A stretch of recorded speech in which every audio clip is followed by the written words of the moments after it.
اب صورت یہ پیدا ہو چکی ہے جیسا کہ میں تمہیداً عرض کر چکا ہوں، آج ہم یہاں کھڑے ہیں کہ اجتماعی نظام کی گرفت شدید ہو چکی ہے، افراد کی آزادیاں سکڑ چکی ہیں۔ لہذا یہ انفرادی اور اجتماعی نظام اگر ٹیڑھا ہو جاتا ہے، ٹیڑھے کا کیا مطلب ہوگا؟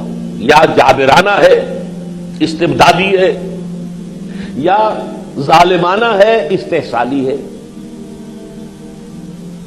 اس کا نتیجہ یہ نکلتا ہے کہ انسانوں کی عظیم اکثریت اس نظام کے شکنجے میں جکڑے ہونے کے باعث ڈھور ڈنگر بن کر رہ جاتی ہے۔ ان کو صرف اپنے دو وقت کی روٹی کے لیے کمر توڑ دینے والی مشقت کرنی پڑتی ہے، صرف اپنی جسم اور جان کا تعلق برقرار رکھنے کے لیے۔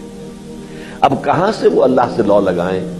کہاں ان کے لیے ممکن ہے؟ صبح سے شام تک جس نے اینٹیں ڈھوئی ہیں، تھکا ہارا شام کو وہ آیا ہے، اور وہاں بھی شاید اس کو پوری روٹی بھی میسر نہ آئی ہو، اس کے بعد وہ جو ٹانگیں پھیلا کر سوئے گا، کہاں وہ اللہ کو یاد کرے؟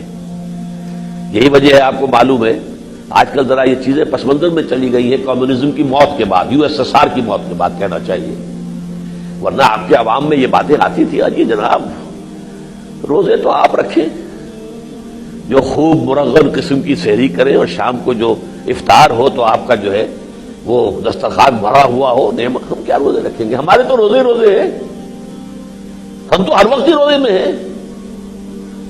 یہ جو بات کہی تھی لینن نے، religion is the opium of the masses, یہ تو عوام کے استحصال کے لیے انہیں ذرا افیم دے دی جاتی ہے، بھائی اللہ کے اوپر تم رکھو اپنا، آخرت میں تمہیں مل جائے گا، یہاں ہمیں کھانے دو جو کچھ ہم کھا رہے ہیں، اور تم جتے رہو ہماری اس گاڑی کے اندر، کھینچو ہمارے اقتدار اور ہمارے استحصالی گاڑی کو کھینچو، گھوڑوں کی طرح جت جاؤ اس کے اندر، باقی اللہ سے امید رکھو آخرت میں تمہیں مل جائے گا۔ Religion is the opium of the masses.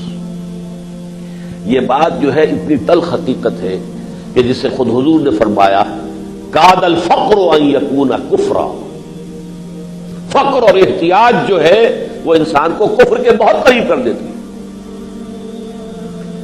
اور فیض نے بھی کہا ہے، بہت خوبصورت شعر ہے یہ، دنیا نے تیری یاد سے بیگانہ کر دیا، تجھ سے بھی دل فریب ہے غم روزگار کے۔ اے اللہ تجھ سے کیا لو لگاؤں میں؟ مجھے تو سر اٹھانے کی فرصت نہیں ہے، میرے سر پر تو مسائل کا انبار ہے، میں دن بھر کی مشقت کر کے آتا ہوں اور بچے کو دیکھتا ہوں کہ بخار کے اندر پھونک رہا ہے، اور میرے پاس یہ استطاعت نہیں ہوتی کہ میں اس بچے کے لیے دوا حاصل کر سکوں۔ کیا تجھ سے لو لگاؤں گا؟ کیا تجھ سے محبت کروں؟ کیسے ممکن ہے کہ رات کو کھڑا ہو جاؤں تیرے حضور میں؟ دنیا نے تیری یاد سے بیگانہ کر دیا، تو اس سے بھی دل فریب ہے غم روزگار کے۔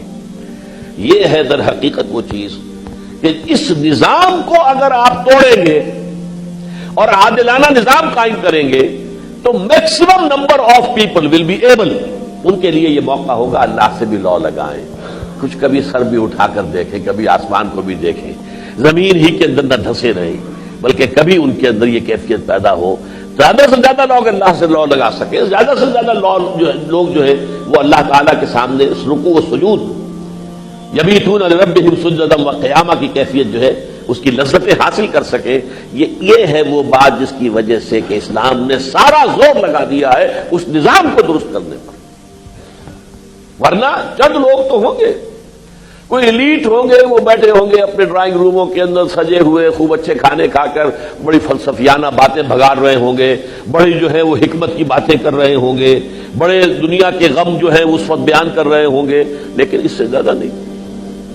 عوام جو ہے پسے ہوئے ہوں گے، دبے ہوئے ہوں گے، ان کے لیے جو ہے زندگی جو ہے اجیرن ہوئی ہے، لہذا ان کے لیے ممکن نہیں ہے کہ وہ اللہ تعالیٰ کے ساتھ لو لگا سکے۔ اب دیکھیے انفرادی تزکیہ جو کہ اصل مقصد ہے، اس انفرادی تزکیے کے لیے ایک راستہ وہ ہے کہ آپ خانقاہ میں چلے جائیں، روزے پر روزہ رکھتے جائیے، چلا کیجئے، اور یوم وصال رکھیے، اور طرح طرح کے روزے ہیں پھر ہماری خانقاہی نظام میں، کوئی ایک طرح کا روزہ نہیں ہے۔ یہ جو ہم روزہ رکھتے ہیں تو وہاں ان کے نزدیک روزہ سرے سے ہے ہی نہیں۔ اس طرح کی جب چلہ کشی ہوتی ہے اور اس طرح کی جب مشقتیں ہوتی ہیں، تب کہیں جا کر روح کو اس بدن اور اس جسمانی جو بھی اس کے اوپر گرفت ہے اس سے کچھ ریلیف ملتا ہے، کچھ اوپر اٹھتی ہے۔ قرآن نے کیا کیا، اسلام نے کیا کیا؟ اس دروازے کو بند کر دیا، لا رحمانیت فی الاسلام، ورہبانیۃ ابتدعوها ما كتبناها علیہم، یہ رہبانیت تو حضرت عیسیٰ کے پیروکاروں نے خود ایجاد کر لی تھی، ہم نے نہیں ان پر فرض کی تھی۔ اور حضور نے کیٹیگوریکلی فرمایا لا رہبانیت فی الاسلام الا الصوم، کہیں فرمایا الا جہاد فی سبیل اللہ، اسلام کی جو رہبانیت ہے وہ سوائے روزے کے اور جہاد فی سبیل اللہ کے نہیں ہے۔ اب اس حکمت کو سمجھیے، وہی چیزیں جو آپ مشقت اور تپسیاؤں کے اندر کرتے ہیں وہ چیزیں کیا ہیں؟ مرغوبات نفسانی سے کنارہ کشی کرنا، نفس کو کرش کرنا ہے نا، نفس کو دبانا ہے، تو جو چیز نفس کو مرغوب ہے اس سے اس کو محروم کیجیے، اور نفس کی مخالفت کے اندر اس کے اوپر سختی ڈالنا، تبھی آپ کی روح جو ہے وہ ابھرے گی اور اس کو ریلیف حاصل ہوگا۔ اب اللہ نے یہ کیا، ہمارے اس دین اسلام کی تکمیل کی شکل جب ہوئی ہے، بجائے اس کے کہ نفس کے اوپر یہ دونوں کام تم کرو صرف انفرادی حیثیت سے، اسے اجتماعی جہاد کی شکل دے دو۔ جہاد میں یہ ساری تکلیفیں تمہیں جھیلنی پڑے گی، بھوک بھی آئے گی، فقر و فاقہ بھی ہوگا۔ وَلَنَبْلُوَنَّكُمْ بِشَيْءٍ مِّنَ الْخَوْفِ وَالْجُوعِ وَنَقْصٍ مِّنَ الْأَمْوَالِ وَالْأَنفُسِ وَالثَّمَرَاتِ، اگر یہ جدوجہد تمہیں کرنی ہے، مرغوبات نفس کو تج دینا ہوگا۔ یہ سارے کام کرو گے، لیکن اس کا نتیجہ کیا نکلے گا؟ نہ صرف یہ کہ تمہارا اپنا تزکیہ نفس ہوگا، بلکہ ایک بہت بڑا بونس یہ ملے گا اگر اللہ تمہیں کامیاب کر دے، تم نظام کو درست کر دو، تو اب لاکھوں کروڑوں انسان کے جو دبے ہوئے ہیں، پسے ہوئے ہیں، اور اس کی وجہ سے وہ اللہ تعالیٰ سے دور ہے، اب ان کے لیے بھی موقع ہو جائے گا کہ وہ اللہ کی طرف متوجہ ہو، اللہ سے لو لگائیں۔ نشہ پلا کے گرانا تو سب کو آتا ہے، مزہ تو تب ہے کہ گرتوں کو تھام لے ساتھ۔